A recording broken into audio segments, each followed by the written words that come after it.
Good morning, viewers, and thank you for tuning in to Book Club Corner with us today, where every week on Tobago Updates, we talk to authors and writers about their book, their art, and their love of the written word. And today we have with us somebody close to my heart, Mrs. Burris-Phillip, and we welcome her with us today. She has a long list of accolades, as most of my writers do, and she is no stranger to writing, to publishing, and we're going to be getting into some juicy stuff today. She is a lay pastor, right? And as well, she is a former, or I should say a retired agriculture economist, right? Listen, just smart. These women are just so smart. I just feel so blessed to be in their presence when they come on Book Club Corner. She is also the co-founder and director of the Tobago Writers Guild, and we are really happy to have her with us today. Today we're going to be talking about the book that Miss Burris's initiative helped come into fruition, and it's called Tobago in Print. But before we get into the book, I want us to just get into this wine, because we're having brunch today on Book Club Corner. And we know when we are having brunch, cheers. Cheers. We have today some Bella Forma wine, and this is from Mainridge Wines. And this wine, let me tell you, it's a red wine from Mainridge Wines. Stacy, a good friend of mine, you probably think I know all the winemakers in Tobago, and I hope I do. And we're having Bella Forma wine. This is a sorrel and mango wine with hints of tonka bean and banana. Unique blend of spices that is going to give it that complexity that we like to have in our wines. But we're going to do something different today. We're going to do the 5 S's of wine tasting, and we're going to be getting into this wine. So the first S is to have a look at the wine, right? So you look at the color. Okay. I'm going to sniff the wine. Okay. I'm just a really nice aroma. We're going to swirl the wine because you're looking for the legs, right? The legs tell you how sweet that wine is.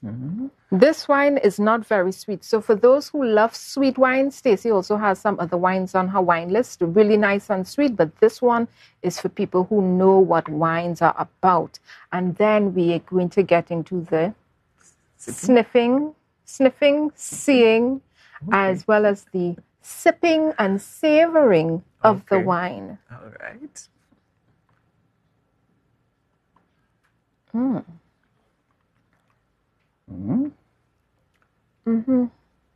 I like it. I love it. I'll take another sip. Before we get too far into our wine and into brunch today, let's get into this book. This is Tobago in Print, guys. Let me tell you, this is an anthology. And for those who might be wondering, what's an anthology? It's literally a compilation of short stories. And this is by Tobago authors, Tobago residents, who put together these stories, and a lot of interesting perspectives in this book. We're going to be talking about Mrs. Phillip book story, and she has a story in here on page 48. It's called Mommy's Harangue, and she's gonna give us a reading today before we get into the publication and so on. Okay, Mommy's Harangue. Oh, so you're a big woman now. I can't talk to you. You feel you're going secondary school and you're bright, and I don't know nothing. Well, let me tell you something. I know enough to bring you to this age of 14 without anything bad happening to you. You feel that 14 is adult? I have news for you, darling. 14 is child still. Not little child, but still child. And if necessary, I'll break in your tail. The truth is that I never like to hit and beat. I always feel I could reason with you and find other ways to discipline. But sometimes I feel that them old-time people was right. Anytime all you slip is to let you have it then and there.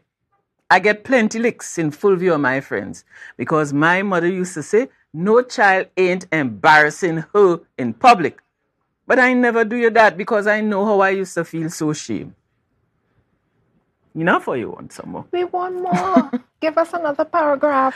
One day, The teacher write a note home to say that I'm misbehaving in class. When I carry home the note, my mother didn't say anything. The next day, that lady take a taxi and come up in school to beat me. That is how people used to discipline children long time. Times change. And I feel a mother have to change her child, change and treat her child with respect. But the child have to respect the mother too. I might not be able to chat no French to you or discuss Portia's speech from Shakespeare, but I still bring you in this world and take care of you when you couldn't help yourself. And in case you didn't notice, I still put in food on the table. When you start feeling uppity, remind yourself of that. Let me tell you, oh my gosh, this story is a 1996 winner of the Commonwealth Short Story Competition. For the region. For the region, right? This story, and let me tell you, when I read, because I've read this book several times, right? Okay. But I read your story again when I knew you were coming. And this story it's so full of us. It's so me. It's so you. You're reading about yourself. You're reading about your neighbor. You're reading about somebody's situation. They told you, Caribbean parents may not always have had the resources, but they knew education was important. Yes. And that's what I remember hearing most when I was growing up, You sit down home trying to get yourself together to go to school and you're taking you feel you're going to a wedding? Come out the house. I am leaving anybody who's not in car. They were so focused on making sure their children got a good education. And when I read this story, it just felt so warm and familiar. A parent loving on their child, wanting their child to do well and doing it. And then the child feeling, well, mommy, I'm up there now. And mommy knows nothing. Yes, I'm up there now, and mommy, I'm ashamed of mommy. And I want your kids to know, all the students out there, no matter what age you're at, for those parents who have taken the time, spent the time to help you and bring you to a space where you are perhaps even doing better than they are in life. Don't feel ashamed of your parents. Don't feel ashamed that maybe they don't know the French and the Spanish and they speak the Creole and speak the slang. Let me tell you, their parents did the best. They honor them and give them their flowers. And I love this Mammy Harang story. Tell us, Mrs. Phillip, why this agriculture economist? Right? I don't know if you were an agriculture economist when you wrote. Tell us why an agriculture economist decided to write a story, Mammy's Harang. And what is this? What does Mammy's Harang mean? What is that? Okay. First, my interest in writing developed because I have two daughters, well, now adults. And when they were growing up, after they get past the first stage of Janet and John, and names you will not recognize, but all in my age group will, Enid Blyton and so on, there were no books that mirrored our experience. And so I was interested in writing from that point of view. I said, well, okay, I will have to write some books for my children. But life gets in the way. We moved from Trinidad and Tobago to Barbados and different things. So I started to get back into writing, and the Commonwealth Short Story Competition, I became aware of it and decided that I am going to send some entries. That was actually the very last entry. I thought, let me just write something that would be how I would speak to my child or how my mother would have spoken to me if there was a problem. If there was a problem. And I was very conscious that for people in my age group, we were like some of the first people to get to tertiary education among our people. And so therefore, you saw how some people interacted with their parents after they felt that they had gotten educated and so on. So that was something that always concerned me. So that is why that kind of thing came to my mind. The other thing about the name is that my husband was, in secondary school, the same time I was in secondary school, and he had to do a piece about somebody's harangue, and it had to do with children harassing people, a homeless man or something like that, and it was called Sanso's harangue. I cannot remember the name now. So that name, that particular word stuck in my head. Yes. So when I wrote this, I said, okay, this is Mommy's harangue. Mommy's speeching off this child, right? So that is how that came about, you know. And I was quite shocked when it won, because let us understand that this is the Commonwealth. Standard English is their version, their way of speaking. Yes. And they do not often acknowledge that our way of speaking is as valid.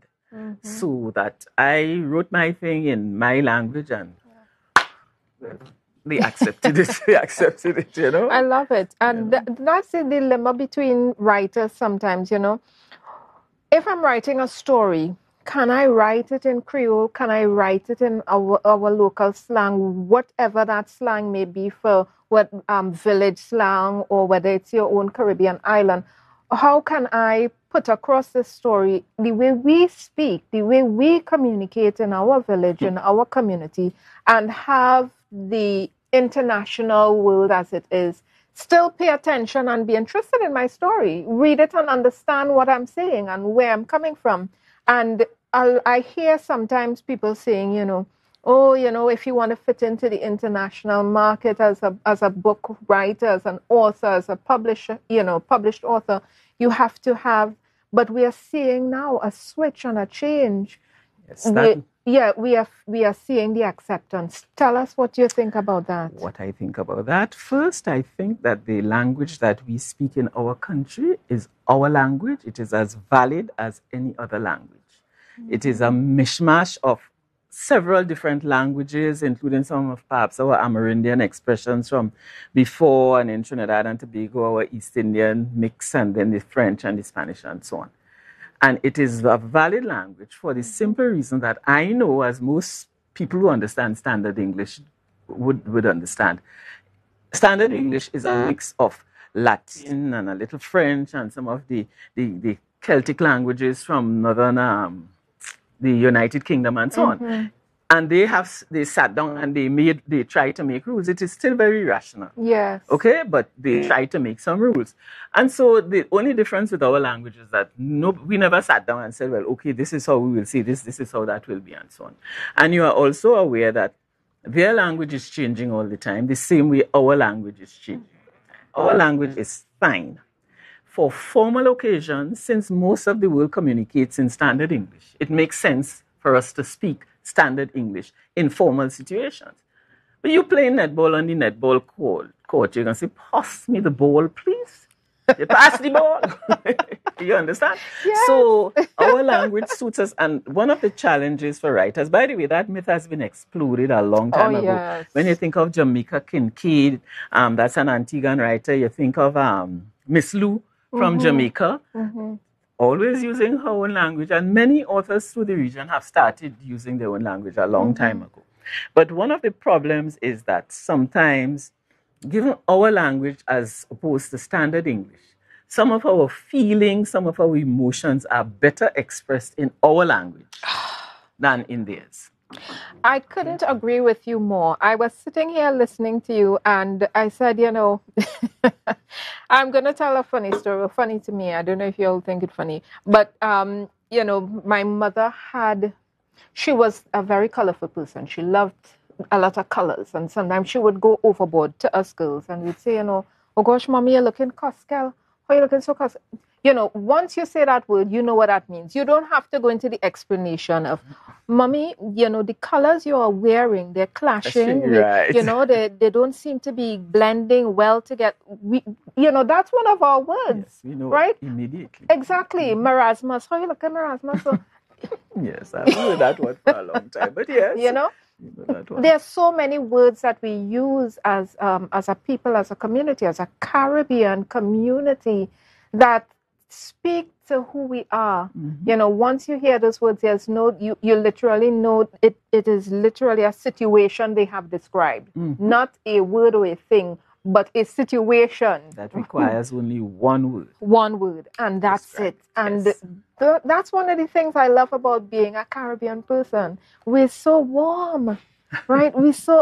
Let me tell you, I love it. I love it. There is another story in there. No, these are not necessarily stories. They may be just like several paragraphs about a particular issue. There's one called Growing Up Red. Okay, and I hope I'm not going to mash any corns this morning, but I'm going to. Are we heading into colorism?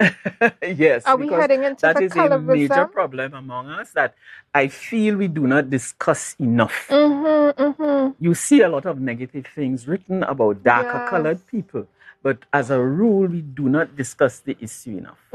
Well, let's discuss it, Mrs. Phillip, please. Read Growing Up Red. Growing Up Red. In the Caribbean, red means any of the varying shades of skin color caused by the mixing of the people of African descent and the Caucasian people. In the barbaric days of slavery, the unscrupulous colonizers promoted the idea of classes of the enslaved based on skin color. The idea being that the closer you are in color to the so-called master race, the better you were. Thus, the lighter the skin color, the more acceptable you were. And there was the corollary of the hair. Since the lighter the skin color, generally the straighter the hair. And naturally straight hair was, and still is, deemed to be better than the natural hair of the West African. Different terminologies were developed to express all the above ideas of difference. There's the mulatto, with refinements like octoroon, browning, brown skin, fair skin, light skin with darky, black skin, blackie, or even a nickname, quarter past midnight, meaning so black that you are blacker than midnight. On the other end of the spectrum, to describe the varying shades of mixture and color. The interesting thing is that there are adjectives that over time have become associated with the different descriptions. So you hear a nice fair-skinned girl with a pretty hair, or a black ugly girl with hard hair. Another very piquant phrase is a pretty darky. I grew up in that Tobago knowing that one, a pretty darky. Always said with a little surprise in the voice, since everyone knows that darky and blackie cannot possibly be pretty under normal circumstances. Oh, boy. The dislike of their skin color is so great in some people that there is a thriving business in bleach cream, which contains chemicals which lighten the skin. This is a trend seen in many popular entertainers who are apparently of the view that they look better with paler skins. The chemicals in bleach cream are known to be dangerous and damaging to the skin. Hair has been mentioned here, but there is another whole vocabulary attached to hair. The more African type hair is described as hard head, nappy, rough, tough, uncontrollable, as opposed to smooth and shiny, straight and soft. That is apparently the way hair is supposed to be. So there's a great income generating business in weaves, that is human hair or synthetic hair that is sewn or stuck into track plaits on the head of the recipient, thus producing the effect of nice, long, soft hair. Or there's always the alkaline hair relaxing, that is the straightening process, or the old-time hot comb. All this in the attempt to have soft, straight hair. And it goes on, but I'll just go to the last paragraph. We have to get to a place where, for the majority of people in our country, black is fine, fair skin is fine, white is fine, nappy is fine, and straight is fine. Thank you. And thanks for indulging me. Thank you, Mrs. Phillip.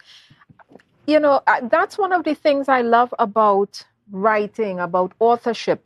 You get to touch on so many topics. We went from a story that addressed how a single parent was bringing up her child and the issues she was finding, her child now becoming more refined and, you know, mommy is not good enough. And now we're heading into colorism. We're heading into the issues that deal with hair textures and who is nice and who is not and who is pretty and what we consider in our culture to be pretty, our beauty standards. And we're looking at that in terms of writing. I will encourage everyone out there, if you have a pen and a paper, a computer, a laptop, or a phone, start penning your own story. You have within yourself some stories to write, some topics that you want to talk to the public about. Maybe you want to pass them on for your children, for your own community, for your own family, and put them down in a book and publish them. It's nothing, short of miraculous when we talk about our heritage, our literary heritage as Tobagonians, as Trinbagonians, as Caribbean people, and I love it, you talked about in the book, you mentioned about colorism, and we don't want to, as you said, we don't want to mash anybody's corns, but we just want to touch on it a little bit. And when we talk about colorism, just to explain, we're talking about the preference to certain skin colors over others, and even to go as far as to discriminate against a person because they are a certain complexion or because they have a certain hair texture, and giving privilege to others, etc. And we want to make sure in our society that we give people based on merit, based on their good works, based on, the work they're doing, being qualified for positions, being qualified for what we are asking them to come and do. And I love that you put that in here for persons to think about, to consider. There's a lot of talk about colorism going on now, but we have a lot of different nuances in the Caribbean about colorism, right? So even in the conversation about colorism, we really have to think about it differently for us. So I just want to get back to the story. So Tobago in Print is a book. 26 authors contributed to this book, and we have stories from this fantastical story about how chicken came to be. Yes. Right, that chicken actually had teeth. Right? Let me tell you, real humor in this book. Humor, seriousness, just community life in general, just how we grew up and how we are. And I want to ask you, Mrs. Phillip, as the co-founder and one of the directors of the Tobago Writers Guild, when you all decided, and I know this was your initiative initially, when you all decided to come up with this book, tell me, what were your feelings and thoughts about what kind of legacy this was going to leave, perhaps for not just the guild, the writers in the guild, Tobago writers, but tell us about that experience of putting together the book and if you had any difficulties in bringing it to reality. Okay, well, we first discussed the idea. We brought the idea to a meeting and decided that we wanted to do this. And so we said to people, because the organization had been in existence for a few years at that point, and so we knew people were writing. So we thought, well, all right, let us, everyone contribute, and we will publish this book together, because most people were not writing enough, with a few exceptions like Reggie and Mrs. Mormigans. Anything that you would sort of publish on your own. So let us get together and put this together. And so they started submitting on one of my old laptops. I was going through it, and I saw some of the old stories from when we were collecting for this. So we started doing that. And then we had a big discussion as to whether we would allow people who were not actually members of the guild to contribute. And we decided. At this stage, because I have a slight disability, my sight is poor. So I handed the whole thing over to Mrs. Mormigans and Mrs. Brenda Caesar. Okay, and so they did the actual collecting in terms of putting the stories in reasonable order and so on. And Mrs. Caesar did some of the initial editing, and then Mrs. Perkins also helped with the editing. And then we had to find a publisher. And that was one of the more difficult things, but we finally ended up with one, and we had to find some money to pay, quite a bit of money. All right, but we went ahead because we felt we wanted to do this at this point in time. So we went ahead and we did that. And we ended up, they sent us 600 copies at the first publishing, first printing. And, we have been able to sell them. People have bought them. Many people find them, very interesting in terms of getting a slice of Tobago in one book. So, it was quite a successful initiative. And we're very proud of it. Let me admit. And at the time when we were launching it, I said, well, just look out for Tobago in Print Volume 2. Mm-hmm. And as you know, Volume 2 is being prepared as we speak. Yes. So, yes. It's one of the things that deter people from publishing and writing, that, you write and then you have to get it published. So now we have to go look for somebody to put it together for us and to publish it. And, I just want people to know that, putting in a plug for the Tobago Writers Guild Publishing House, if you have a book and you would like to get it published, give the Guild a call, 620-5799, and let's have a conversation about your book. But in terms of this book and the authors that are in this book, let me just read some of the persons. And when you hear their names, you may know them from around Tobago. Gregory Diaz, he has 3 stories in here. Anne-Marie Davis, she's a former principal, a school principal, a vice principal, I think it is. Milka Robinson Reed. She's a former educator. We have Mrs. Phillip herself here. We also have Mrs. Moore Miggins in here, Thelma Perkins, Reginald Phillips, Karen Rivers.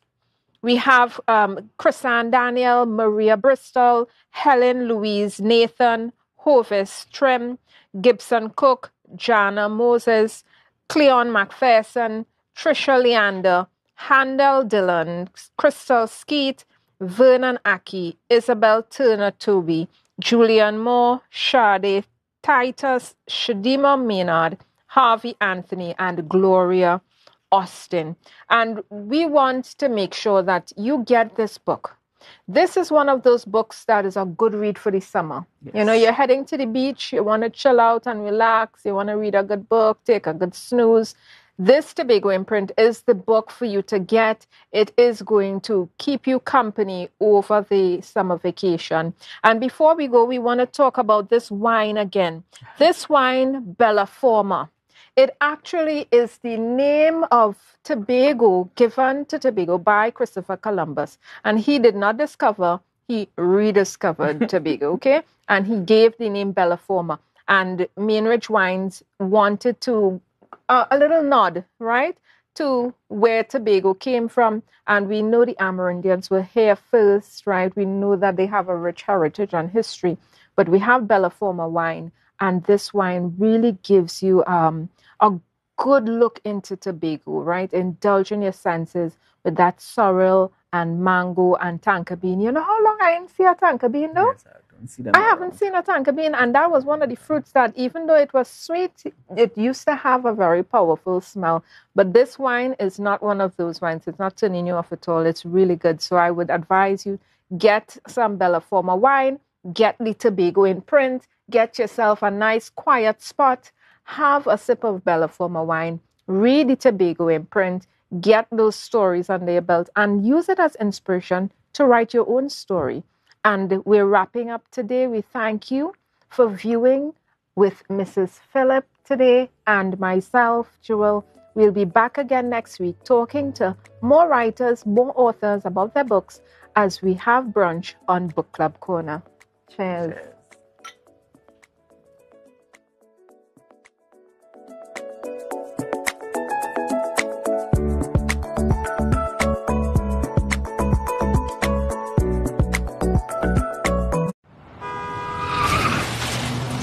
Everybody only worrying.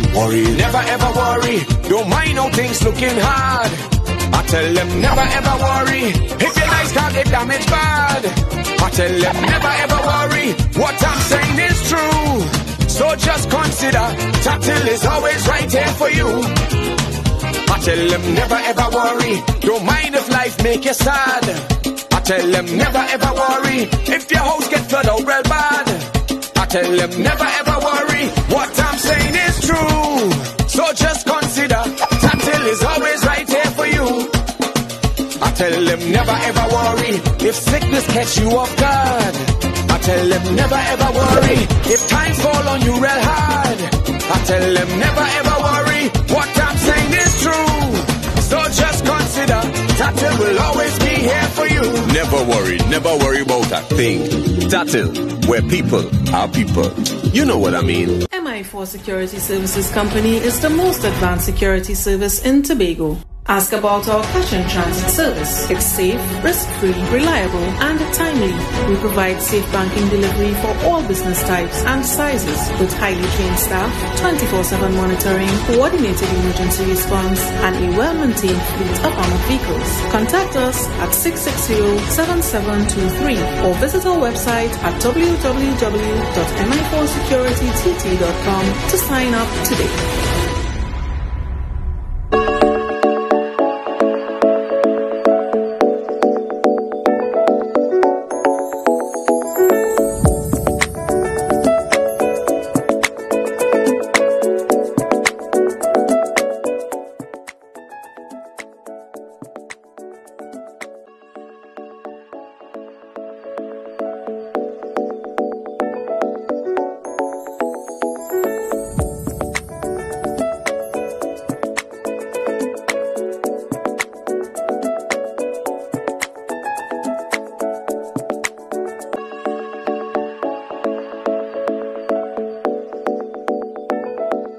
Thank you so much. We are back with Brunch, A Taste of Tobago. Thank you for staying with us. Thank you for being here, for everything that we had to offer you today. We want to thank all of our performers. We want to thank all our guests who were here with us on the Brunch set. Thank you to the book club. Thank you to Joelle. Thank you for Mrs. Burris-Phillip, who would have given her testimony in her writing. Thank you so much for Lanisha with her resin designs. I'm going to take mine home. Thank you to Dwayne Lyons, our fitness instructor. So this is one. We actually did two. So I'm waiting on the JS, meaning J-Soul. She's going to bring it back for me. So thank you so much, Lanisha. And thank you to Prince Unique, who was here. He's going to perform for us. He cannot leave without doing that. So that's something we're looking forward to. But before we do that, before we wrap, our trivia question, let me take you back to that one more time. How many years have we celebrated the Tobago Heritage Festival? Someone got it. Congratulations to Darcy Carey. And Darcy got the answer right. It actually is started in 1986, which makes it 33 years. So this is our 36th anniversary of the Tobago Heritage Festival. So congratulations to Darcy Carey. And if you look at the complete name, it says Darcy loves to wear Louis Vuittons Carey. So you look for that and you'd see Darcy's name under that. So Darcy, congratulations and thank you for joining us today. We will be back tomorrow with Brunch, A Taste of Tobago. So you guys stay tuned. In the meantime, be blessed. And we will see you on Friday. All right. So we now look forward to a performance by Prince Unique, who, by the way, let me put that in, is being honored by the Tobago Day Committee in New York for his contribution to music, art, and culture. So congratulations. This takes place on August 20th of this year. So congratulations again to Jeffrey Thomas. Thank you for flying the flag high and keeping our culture alive. That was Brunch for today. I'm your host, J Soul, and we will see you on Friday. In the meantime, stay blessed. Bye-bye.